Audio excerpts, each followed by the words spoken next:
exorcism is a real thing. Now, you may hold the belief it is a long, bygone Catholic ritual lost to a more religious time, depicted in numerous movies as the fight between good and evil, the devil and God.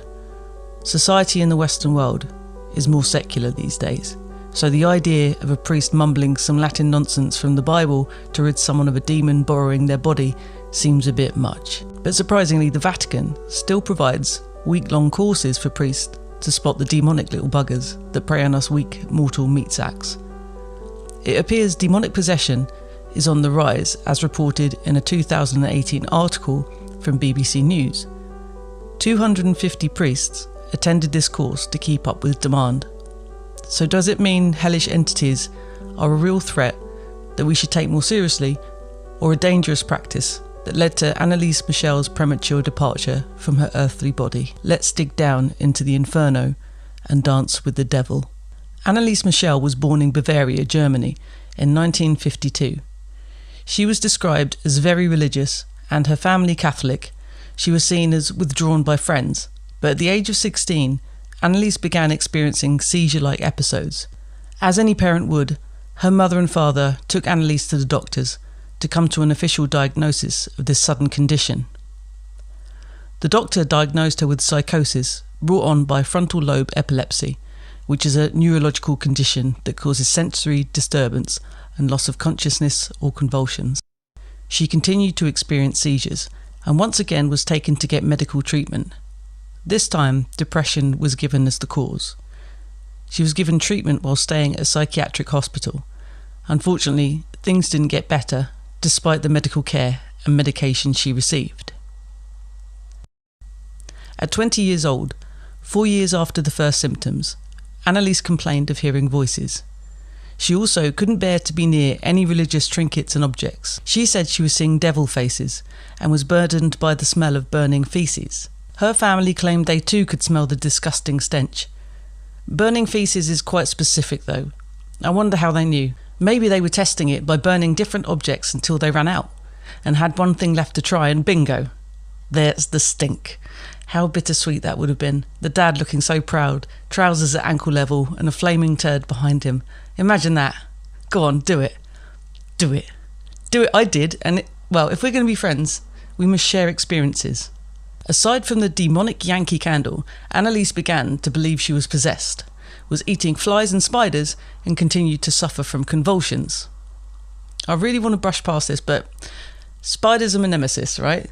If she was eating them, it's kind of helpful, but also get out of my house. As if that weren't enough, Annaliese would rip off her clothes, perform 400 squats a day, lick her own urine off the floor, and bit the head off a dead bird.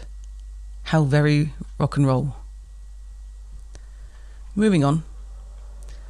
A doctor treating Miss Michel suggested to her parents that religious intervention would be appropriate and totally not a breach of the Hippocratic Oath or something, although this doctor denied any shady suggestions he may or may not have made. Mr. and Mrs. Michel decide it's time to contact the church for help. Initially, their attempts to find a priest to help her be free of the unwanted guest failed at each turn, and Annaliese was ushered to find medical explanation for her issues. A bishop would also have to sign off on this one, and they were having none of it. With her mother, she found a priest that agreed to perform the ritual of exorcism. Father Ernst Alt believed in her possession, and was ready to go toe-to-toe with Lucifer for an infernal bar fight.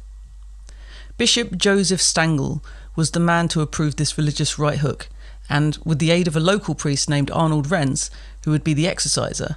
But it must remain 100% secret squirrels, which is pretty surprising. I always thought that the Catholic Church to be very open and inviting transparency on everything it does. During the 64 exorcisms at 4 hours a time, Annaliese revealed the names of the entities occupying her: Lucifer, Cain, Judas Iscariot, Hitler, Nero, and some dude called Fleischmann. The first 5 seem pretty common bad boys that get the blame for this kind of thing all the time, but Fleischmann baffled the priests as to how would she know about who he was. He was in fact a disgraced priest from the 16th century.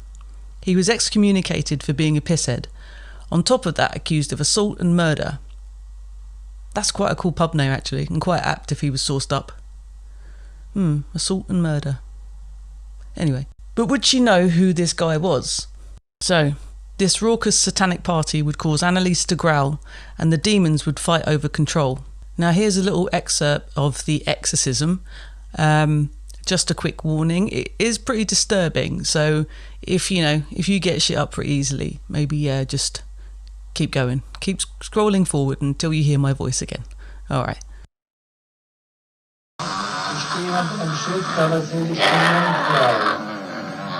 Ja, aber will ich die Jungfrau Maria jetzt nicht zulassen. Ich bin unter ihrem Schutz. Ich stehe unter ihrem Schutz. Und ich spring noch so viel durcheinander und schreie draus, dass es nicht mehr sein können. Dass es nicht wahr sein kann.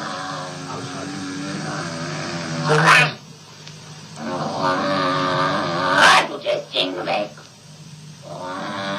Den Nutzen nie geben können, doch. Ja, doch, den gibt's, den hat's gegeben. Den Pater Pio, den hat's gegeben. Der hat mir sowieso genug abgeluchst, der. You're welcome. So, these entities bickered and argued, with Hitler commenting, "People are stupid as pigs. They think it's all over death. It goes on." Sorry. People are stupid. No, fuck that. No. So basically from that, I don't think his oratory skills crossed over into the afterlife. Judas replied to this and called him a big mouth. Fucking hell, boys. What? Really need to work on your smack talk. This is very disappointing, SMH. Exclusive. I'm now reviewing demon arguments. That's it. That's what I'm going to do. Yes! I've worked it out. Fuck. During exorcism, Annaliese spoke of dying to atone for the wayward youth of the day and the apostate priests of the modern day. Her knees were broken and bruised from praying. She needed to be restrained during the rites and eventually stopped eating. Her parents nor the priest did anything to intervene. No interventions were put in place as she refused medical help. Annaliese Michel died of dehydration and malnutrition on July the 1st, 1976. She was only 23 years old. Her parents and both priests were charged with negligent homicide. The priests were found guilty of manslaughter and only served 3 years probation after a 6-month sentence. The parents were let off as they had suffered enough. Well, fuck. This is a difficult one, isn't it? So, should they have served time? Should they have pushed for medical intervention? Maybe they wanted it to be over and let the death of their daughter happen, because this has been going on for quite some time, over years. Who knows? I guess the priests were told to keep it hush-hush and did so, accordingly by the bishop. Yeah, it is. It's difficult because is it actually really demons that took over her body, or was it that she had very severe mental health and medical issues that needed to be treated? And all of the people involved were negligent, because even if she's saying, "I don't want to see a doctor," I think you would, wouldn't you? Especially if it's your daughter. I think you just would say, "All right, listen, I'm not listening to you because you're talking as Hitler and you're doing a stupid voice." So, yeah, I don't know. But anyway, whatever the real reason was, she was a young woman with a future that was tragically stolen from her over years of torment. Let's think about Annaliese before the sensationalism of her demise. Thanks for listening, Fromage Fam. Don't forget, get on those socials. Come on, speak to me. And I will catch you next time. Mwah.